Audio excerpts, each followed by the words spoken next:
Welcome to the Business Boom Podcast, powered by Boomtag Media. Each week, we are sitting down with growth-obsessed, dynamic entrepreneurs, marketing experts, and business owners who have cracked the code to explosive growth. I'm your host, Kendra Noel. Let's take things to the next level and spark your business into its boom era.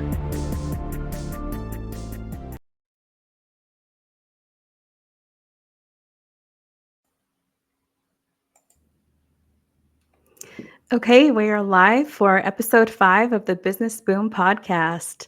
I'd like you all to welcome my guest, Matt Doud. Matt, how are you doing today? I'm great, Kendra. How are you? I'm doing good. I'm excited for this session. I think it's going to Me be too. really valuable for anyone tuning in. Nice. Yeah, I'm excited to be here. Thanks for having me. Absolutely. I would love to get started by just letting you introduce yourself and tell us about why you're so passionate about helping business owners.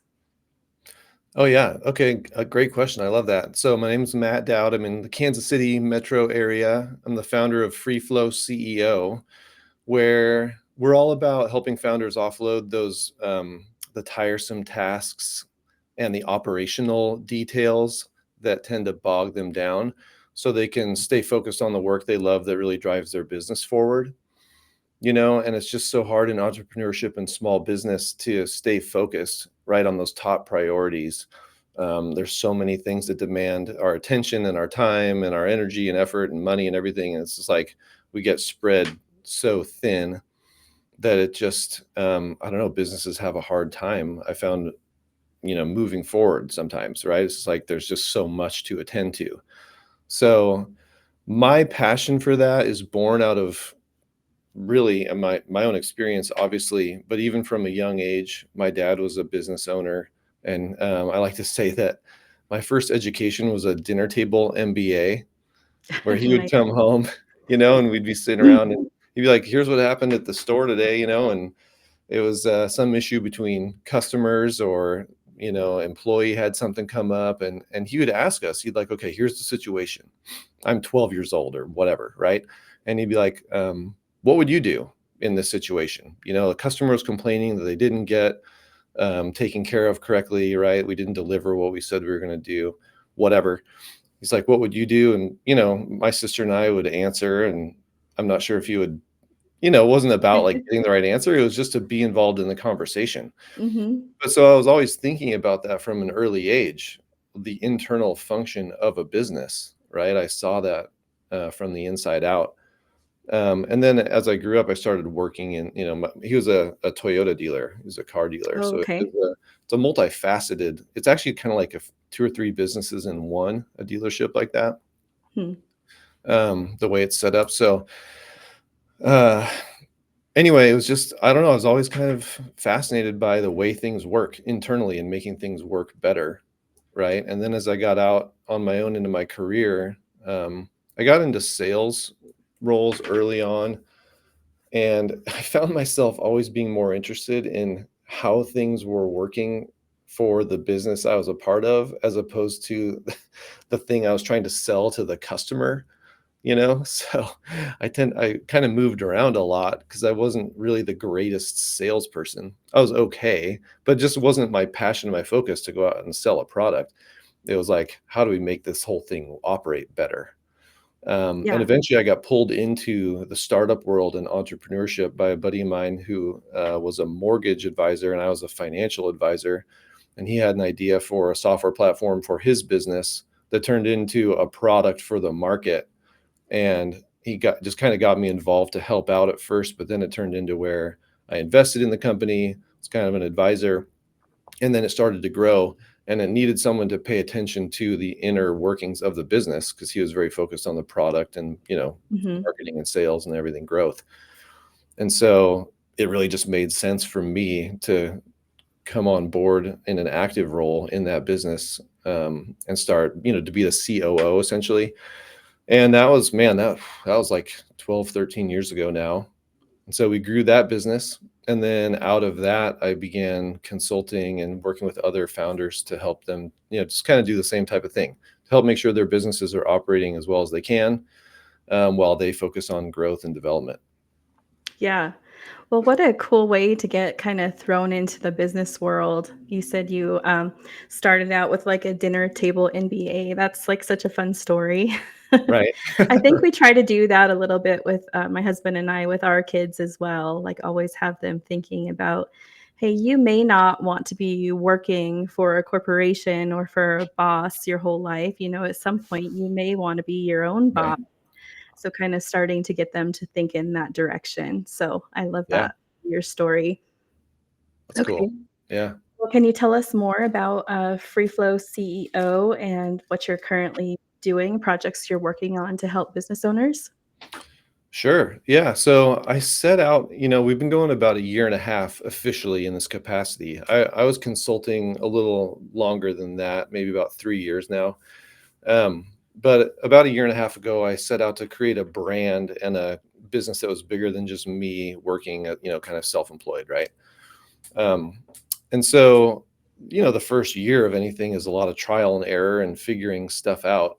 But over this past 6 months, around the beginning of this year, I did a little introspection. I was like, okay, where do we really want to focus? Like, what really motivates me?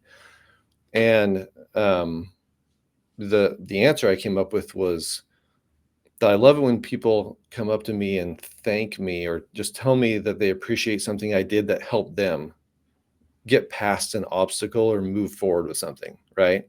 Hmm. And so it's like creating movement is what I arrived at. We got to create movement. And so I began surveying people and just getting out more and talking to business owners more to find out their pain points and where they're really stuck. And this did a lot of things. But number one, it helped me get out of my own head where I was like overthinking what we were trying to do. And I just like having those conversations started to just kind of free up my thinking and get me out and about. Right.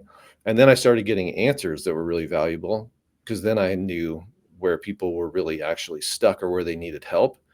And out of that process, I was able to create our core offer, which is our Business Accelerator. And I was trying to solve the problem of how do we create or how do we allow founders and small business owners to specialize in the work they're the best at, spend the time doing the things they most want to do, and offload these, operational tasks, these things that bog them down, but do so in a way that's they also have limited time and money, frankly, Hmm. right? Yeah. Like, can't just go out and spend thousands of dollars to hire all these people or hire firms or whatever to do all this work. So how it's like I was trying to find the sweet spot, right, of creating a solution that was scalable for us to deliver and affordable for my clients to take part in, at least at an entry level, right? So that's where this our Business Accelerator came out of. So it's like a group coaching and consulting community that is a little bit of a mixture of DIY, do it yourself, DWY, right, where we do things with you, and then a little bit of a kind of a pinch of done for you as well, thrown in on top to kind of sweeten the pot and really make it valuable. So, yeah, so we have weekly office hours where people can come with really any problem they have in their business, especially if it's related to their tech stack, and Hmm. making things work in automation. But really, if it's involved with strategy or whatever, we can talk about any of those things. So the idea there is come with a problem, leave with a solution Yeah. in real time.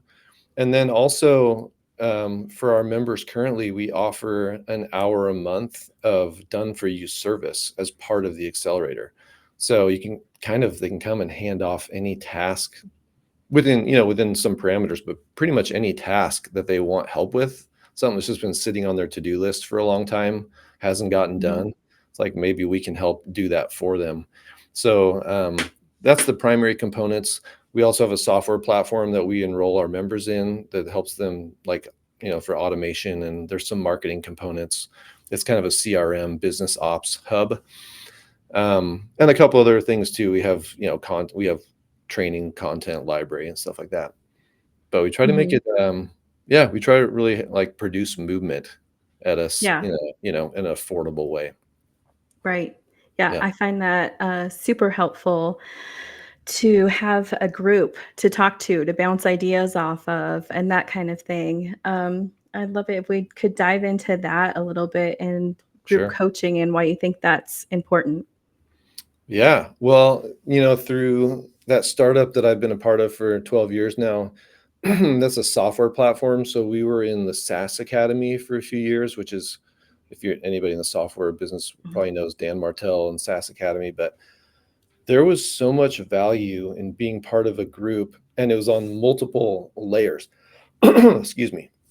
So one was obviously Dan himself, the founder, right? Very experienced business guy, tons of wisdom, really energetic and enthusiastic, but also like provides playbooks and just tangible value, right? So he was a good teacher and gave stuff you could really follow. Then he developed a group of coaches that worked with him in in their specialty areas. So marketing, sales, finance, tech, all these different things. So that you got value from those experts as well. And then there was the 500 plus founders who were part of the community, where we got to act, just conversations with them at any time, and they're walking the same journey, right? We're all in the Mhm. same. So I just found so much value there. I've kind of used that as one of the models for this. It's like there's some expert advice or some people who've been there, and then there's just your peers and people who are going, on the same journey at the same time. You Yeah. can, right, ask questions, share best practices, connect offline, all that type of thing. Mhm. So yeah, I don't know. That's what we've been trying to do so far. Very cool. Yeah. And I know that you guys have like a big tie-in with just helping business owners. Okay, so for growth of businesses using AI and automations.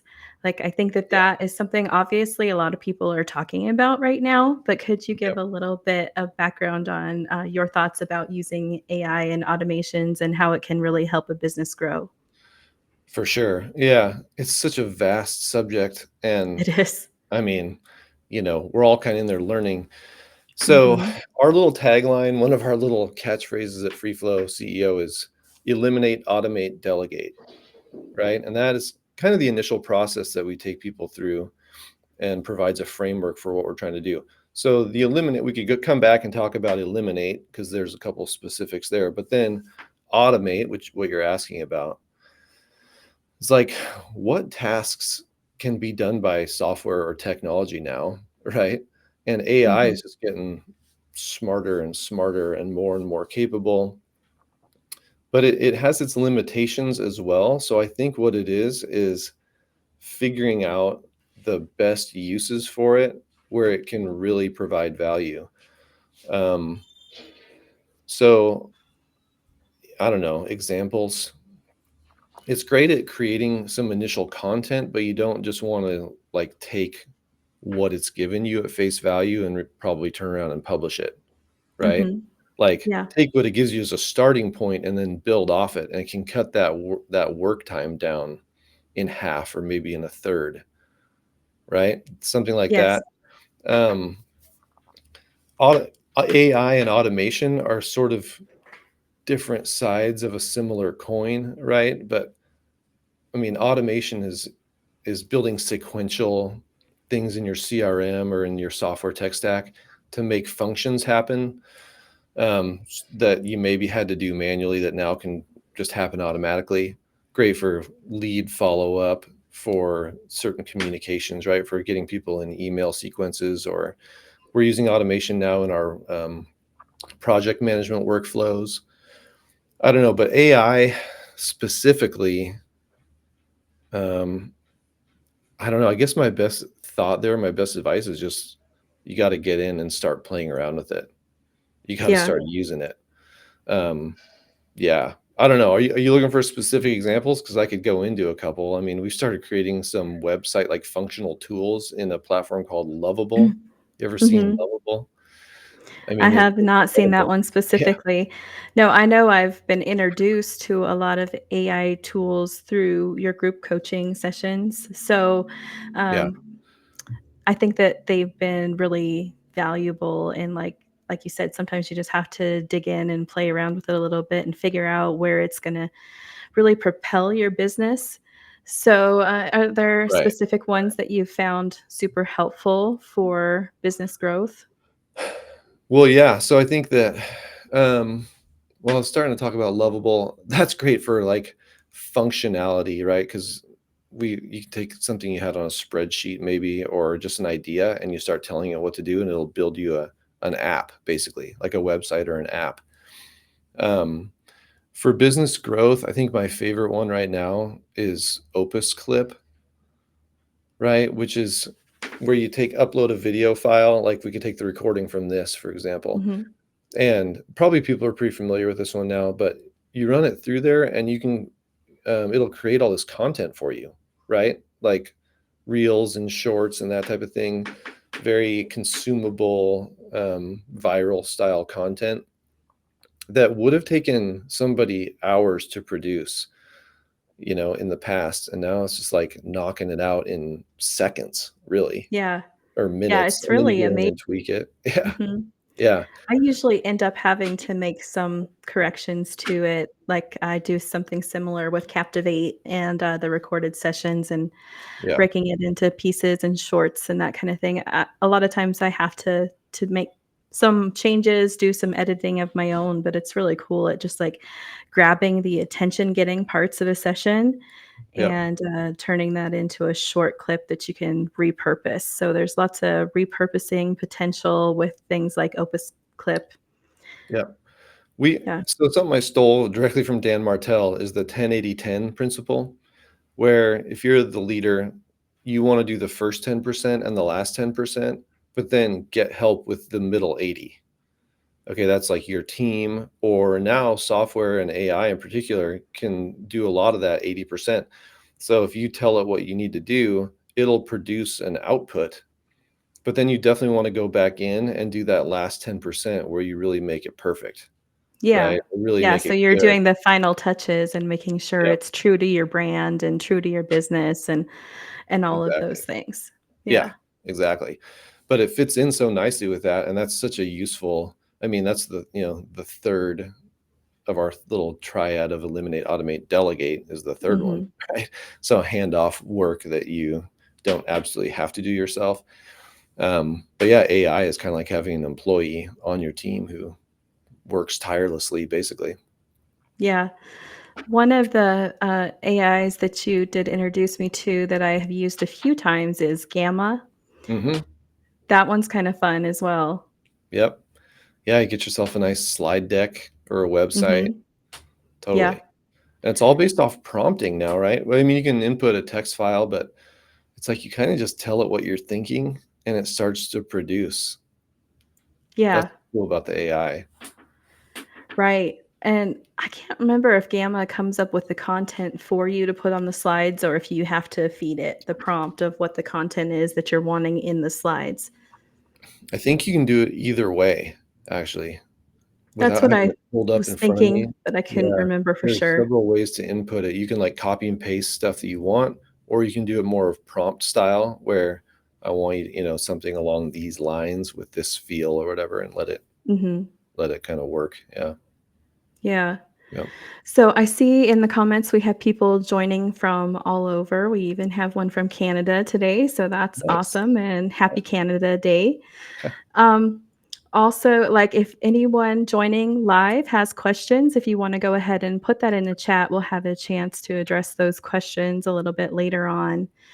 Um, so, okay, the eliminate, automate, delegate, let's go into that a little bit deeper because I know Yep. when we were promoting and talking about this episode, we wanted to really highlight how that can help business owners take a lot of stress off their plate. So Yep. let's dive into that. Yeah. I think the eliminate phase, I was also thinking about this the last couple of days leading up to this, to this show. You could also use evaluate in there, right? But it's like, let's take a look at one tool we use, I use with clients, kind of at the front end of engagements is a not to do list. which is where it's like write down everything you do, but pay special attention to the things that you have to do that you'd rather not do, Mm-hmm. or those things that you need to do but aren't getting done. They're just on your to-do list forever, right? And so it creates pressure, right? Because it's just hanging Yeah. out over there and it's not getting done, it's not going away. Or it's the type of thing where you sit down to do it and you do it, but you just wish that somebody else could be doing it, right? Or that you didn't have to do it at all. So the whole eliminate slash evaluate phase is huge, because it's like, why are we, let's ask the question, why? Mm-hmm. Like, is this task actually vital? Does it need to happen? That's the first big question, right? So then if the answer is, well, no, maybe it can just eliminate, like fully, like eviscerate, and just be gone. Like it doesn't even need to be done in the Mhm. first place. Not Yeah, that you need to hand it off or rethink it. It's exactly. just something that you're doing that's not providing any value at Yeah, all. yeah. It's just become routine or habit or whatever, and like it can just go away.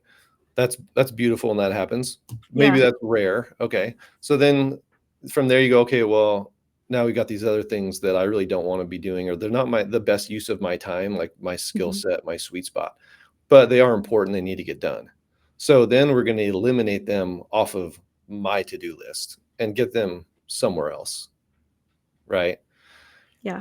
The other piece of the eliminate is also, when we're doing this not to-do list time audit, is what are the 2 or 3 things that I should be focused on? Because you don't wanna just, like, clear space and have a vacuum, right? Yeah. Let's get really clear on what is my superpower? What is the 1 or 2, 3 things that really only I can do as the founder and visionary and leader you know, of this venture, right? Mhm. And, um the full focus planning system has really helped clarify this idea. But it's like, you want to put your most important, highest priority, highest value things at the top of your list and not let them get pushed down by these urgent, you know, boring, operational tasks, the stuff that gets in the way. Right. So Yeah. keeping that clearly at the top in front of us helps us shoot for it. And then so then you have this separation, right? You have my 2 or 3 priorities, and then you have this not to do list. Okay, now how do we deal with the not to dos? Well, automate's the next thing, right? Because number one is most cost effective. If I can use a software and pay, you know, a couple $100 a month or maybe less, and have software handle it, that's fantastic. If AI can do it, that's amazing, right? So we get into automation. And then from there, of course, not everything can be automated or should be automated. So Mhm. then it's like, the question is, who can I have help do this? It could be set up for a VA, it could be somebody on your team internally. It could be something like, the FreeFlow CEO Accelerator, for example, where be able to get some help from the group or from us to hand off tasks. But um, it flows pretty nicely once you have that clarity at the front end, right? That eliminate, Mhm. evaluate step. It's important to just step back and do that periodically, at least, I would say quarterly, but maybe even more often than that. Yeah. We just had a comment come in that I wanna highlight real quick. It's from Ryan, and he said, "That's funny, God's been talking to me about cutting things out, and it's freeing up my time for focused initiatives." Yeah, I perfect. think that's kinda what you're getting at, right? Yep, Like, it, totally. I think at one point you shared some, like, the time value that's attached to those tasks, right? Or like the Mhm. cost. It's actually maybe costing you more to like be hanging on to these activities that are on your not to do list. Yeah, that's part of that tool that we use. Actually, we assign monetary value to it and hours. So we get kind of tactical with it. So a lot of this, I got to admit, I've borrowed from people like Dan Martell. But effective hourly rate is the revenue of your business divided by the number of hours that you as the founder are working per year. Okay, so you know, round numbers. If you're making, it's kind of hard to do this without the visual, but If you're doing $300,000 a year in revenue and you're working 2,000 hours per year, that's a 40 hours a week for 50 weeks, kind of a good round number. That I believe is like $150 hourly rate. And then if you go down your not to do list and it's like you're doing payroll or bookkeeping or just whatever, data management and stuff that you would pay somebody 25 bucks an hour to do, it Mm-hmm. shows you very clearly in this tool that you're paying yourself 150 bucks an hour to do something you could be paying somebody else $25 an hour to do, and you're losing out on all of that additional revenue, right? You're just Right. way overpaying for that job. It becomes this sharp contrast, and it can be a little bit of a slap in the face, but it's very helpful. Right. I'm Yeah, sure seeing that and getting the monetary value for it helps people make that decision. But I know that there's a lot of business owners, I've been there myself, where it's just like so hard to let go of the tasks because you want to have touch points on all yeah, of the things going on in your business.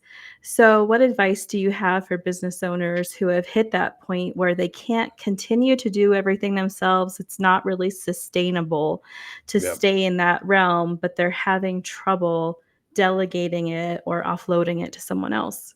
yeah. It's a great one. I'm going to go a little deep on you here, okay?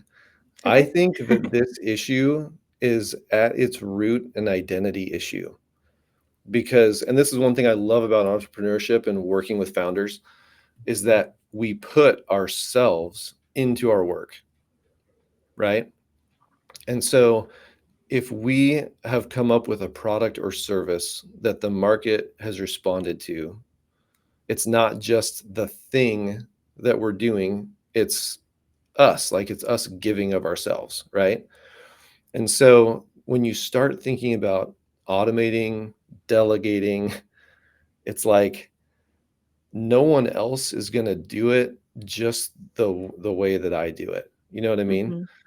And it can be very hard to let go. It's kind of like watching your kid grow up, and sending them off to college or whatever.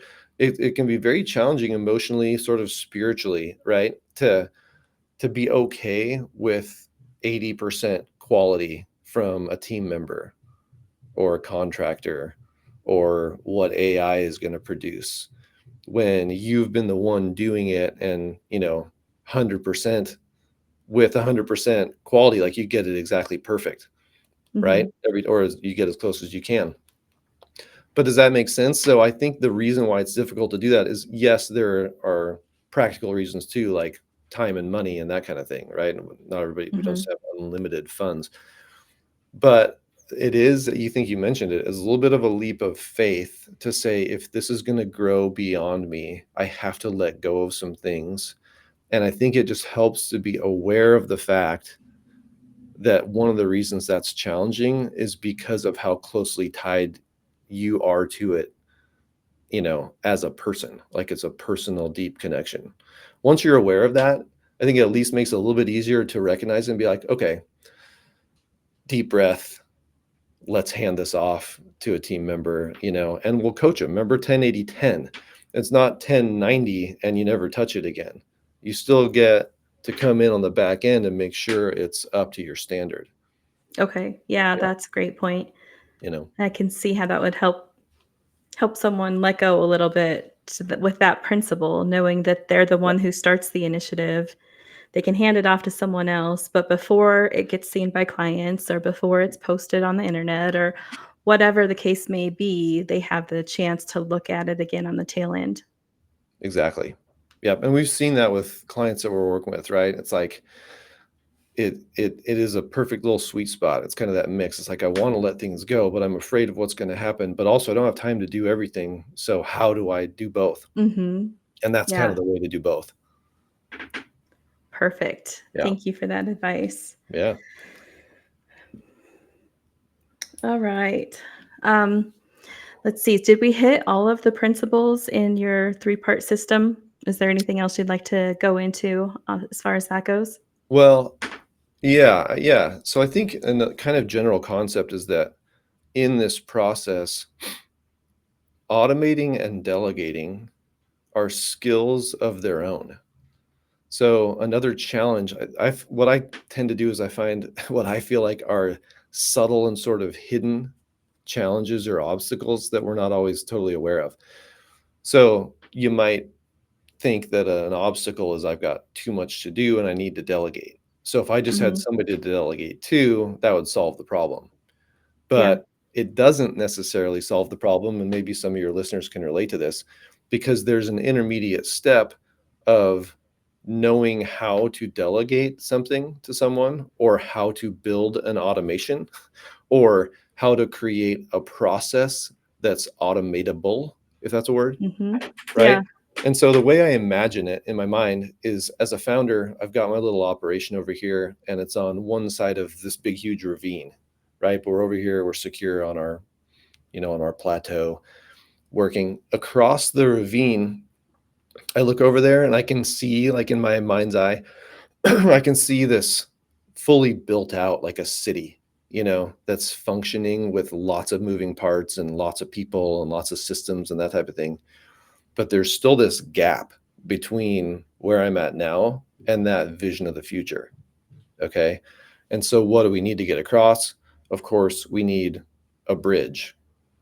The bridge is building a bridge is its own skill, right? Like, how do I create systems that I can even build and delegate to somebody else to operate? Or how do I go in and build automations that will function and function correctly and that type of thing? Hmm. And so my advice there is, if you don't want to become a bridge builder and you just want to grow, like stay focused on what you do, is you need to find a way to get some help with that piece of it. And at the same time, don't beat yourself up for not just being able to delegate or not just being able to automate. Does that make sense? Because it's harder. Like, once you Hmm. get into it and start to try to do it, that in and of itself is more challenging than it looks. Yeah. So, for startup businesses or businesses just growing to the point where they're, can't do it anymore, what are the easiest things for them to automate? Well, so I would say, like, your communication, right? Like, if you're not using a CRM, excuse me, got a little. If you're not using a CRM, or you have one and you're not really utilizing it, which is most, I would say most people, right? Right. Yeah, there's a Um, lot to those platforms for sure. They have a lot of capability that I think yeah, people only touch a portion of most of the time. exactly. Yep. So that's one of the best places to start, right? Because you're like, if you're generating lead flow, for example, but not following up with those leads and not nurturing them, and not keeping them, helping them understand who you are and what you offer, then you're not going to convert most people on that first time basis.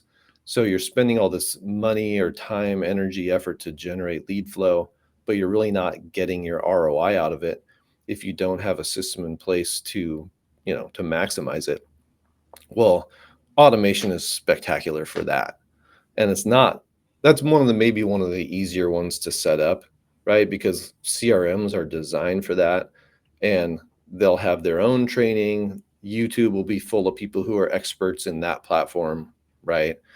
Mhm. Um, there's lots of ways to get help with that without having to necessarily hire somebody, or not, maybe hire, like, buy a course or a coaching program or something like that. So it's a pretty low barrier to entry way to get automation going. Um, I think another one is in your workflow management, project management or workflow. So we started using Monday.com, just because it's very intuitive, and that's where we track the work that we're actually doing. And there's a lot of automation you can build right within that. And again, it's pretty simple to use. Um, there's lots of those kind of platforms, right? Trello and ClickUp and all of that sort of thing. Those Yes. are good places Uh-huh. to start, just looking for efficiency. And again, we focus on efficiency, but the idea is to free up the founder to get back to doing the growth oriented work, Mhm. right? The thing that they're passionate about, Yeah, right? exactly. Yeah. Yeah, the thing you wake up in the morning wanting to do, when you're doing it, it's productive, that it grows your business, that it helps people, right? It generates revenue, all that kind of stuff. Mm-hmm. Yeah. Yeah. So the CRM automations, um, what exactly are you having it automate when you said in regards to leads, like reminders to follow up with people who have shown interest? Or what are the biggest things that people miss out with those kind of platforms that could really generate some growth? For sure. Yeah, I think that whoever's in charge of sales, essentially, you need to have some reminders in there for just to reach back out to the person, right? So Hmm. you get a lead that comes in and you might interact with them once. Well, you want something in there set for like a couple of days or a week later, just to say touch base, touch point, reach out, connect with this person again to see where they're at if they're not sold already, right? Which is going to be probably 9 out of 10 at least, right? But on top of that, so that's a reminder for the person. That would be a form of automation. But then you can also have your email campaign or a text message campaign set up so that they're getting other messages as well, that you don't have to do anything. It's just going to go out, right? Tomorrow Hmm. they're going to get a follow up. In a couple more days, they're going to get another, you know, just another touch point, right? Yeah. Yeah. And that's for the hot lead. Like then right now they raise their hand, they're interested. You want to stay pretty connected with them, at least for, you're going to know your cycle, but the next week or two, just to see if you can get them to convert. If they don't convert, well, I guess either if they do or don't, then you want to get them into your long-term nurture, right? This is all like, this stuff's fairly, this has been around for a while, this kind of stuff, but it's amazing how often it's still not getting done. Yeah. Yes, Right? I can Like, it's see not that brand just being new on the back info. end of like marketing for customers and stuff where Yeah, like they haven't sent an email in 6 months, even though they have a CRM exactly. that has all the capabilities for automation and campaigns and that kind of thing. So, Yeah. yeah, it's definitely like not new news, but I think sometimes it's good for the reminder.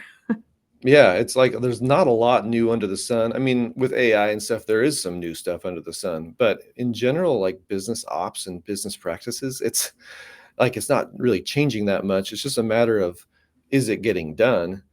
And is it getting done with like without a huge Herculean effort required, right? Mhm.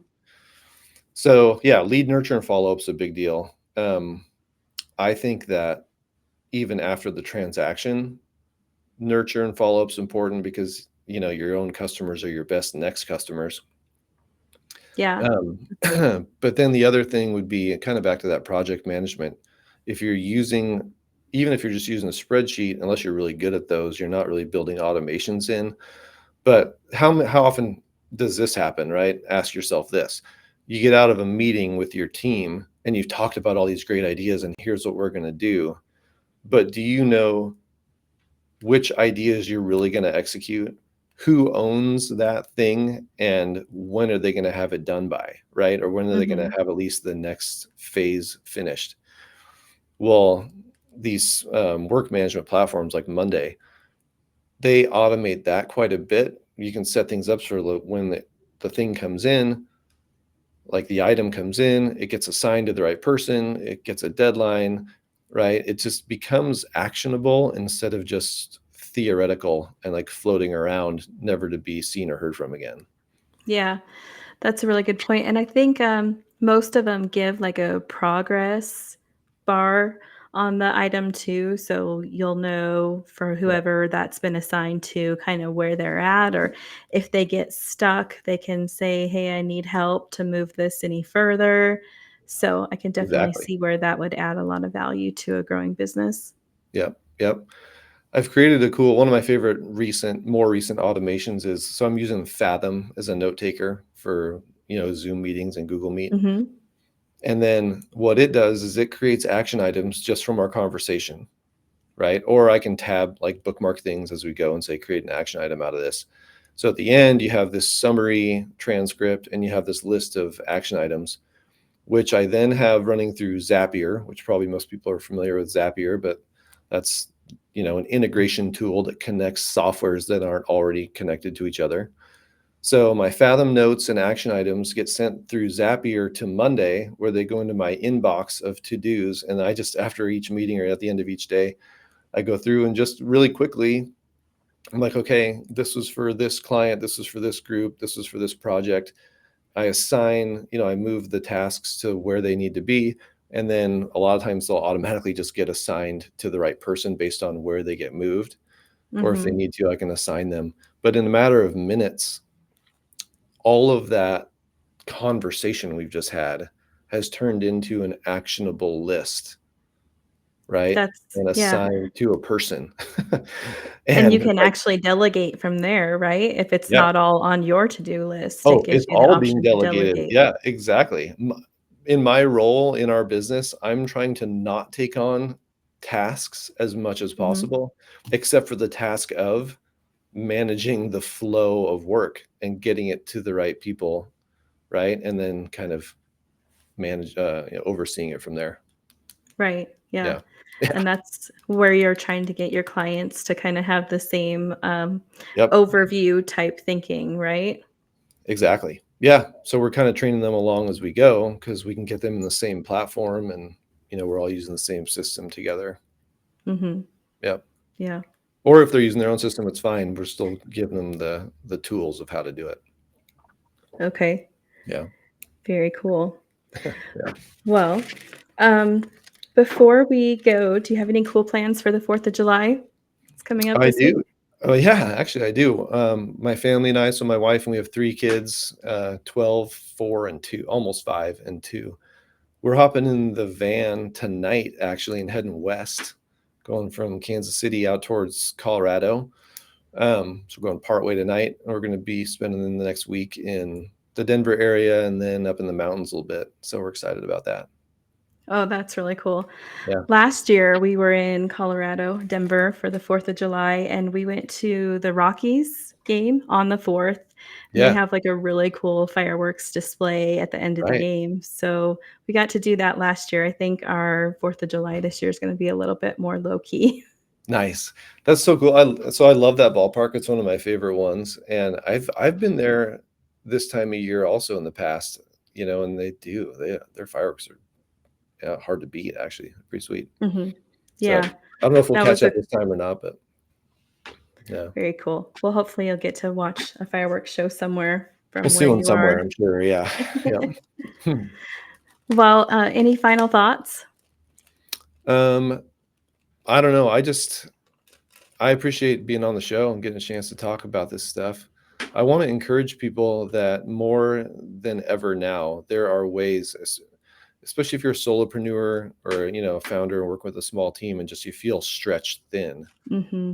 there are ways to get help that's not going to break the bank, right? And, there's a learning curve with everything, but there's some pretty simple ways to streamline your business. I would like for people to think of FreeFlow CEO and think of me as a resource. So if you're one of these people who's in this position, like reach out and let's chat. I'm always happy to have a conversation. And Yeah. we're also with our community, we do a 14-day free trial where people can come to office hours. We'll do a roadmap for you and kind of do that initial like onboarding conversation, and let people get familiar with who we are and what we do and how we work Hmm. and the service that we provide. So if that's of interest to anybody, happy to connect. Yeah, could you please share with the audience how they would get a hold of you? Yeah, I think the easiest way is just go to our website. It's freeflowceo.ai. You can also look up Free Flow Nation on Facebook and join our group. We'll find you on there. But yeah, right on the website on freeflowceo.ai, you can book a discovery call right from the website and we can chat. Okay. No, And was no. there any kind of special offer or a link to anything that we wanted to share today? I forgot to ask you before we started our chat. Oh yeah. Yeah, we have a link to the accelerator group. Um, let's see. So we typically do 14 days free, and that onboarding process is like we'll kind of do that not to do list. So if that particular thing is of interest, we'll get you into our onboarding flow and do the first part of it for free before you have to make any commitment, right? So we'll help you build out your not to do list, and we'll give you a little bit of a roadmap of where we, from our perspective, think you could go, whether you do it on your own or whether you do it with us, but like how you would proceed to kind of unload yourself of the burdensome stuff, right? And get streamlined and get focused on the things that you do best. We'll just help you create a roadmap for that, and then, go from there. Awesome. Yeah. Looks like Jeff in the comments has dropped your website link, so that is where Beautiful. people can access it, and then it's gonna be in the show notes of the podcast as well. So thanks, Jeff, Yep. for doing that. And, You nailed it. Yeah, that's perfect. I also wanted to say that not to-do list, it sounds funny, like, when you first told the group about it, I was like, "That sounds like a really funny practice, something to do." But Uh, it's really powerful, and it's, like, kinda, like, made me laugh when I heard it, but then the more I started thinking about it, I'm like, "Yeah, there's plenty that goes on in the business that I'd rather not do if I really had a right. choice." And then there's getting to that point where you feel like you have a choice, right? Because I think we all start at that, like, if I had a choice, yeah, I'd rather not do that, but Yep. you can feel stuck a little bit, so Mhm. getting over that hump and being able Yeah. to, like, delegate. Sometimes it's just mental, right? It's like permission to do it. And you don't Mhm. have to own every last little bit of everything, you know? Yeah. It's like stuff will get done and people will help. People are happy to help, you know? But yeah, take a step forward, just try it. Mhm. Try letting somebody else, help you out and see how it goes. Yeah. Yeah. And then I just wanted to mention for the Business Boom podcast listeners, if you want a mid-year marketing checklist, I've set that up on my website. If you go to boomtagmedia.com, there will be a pop-up.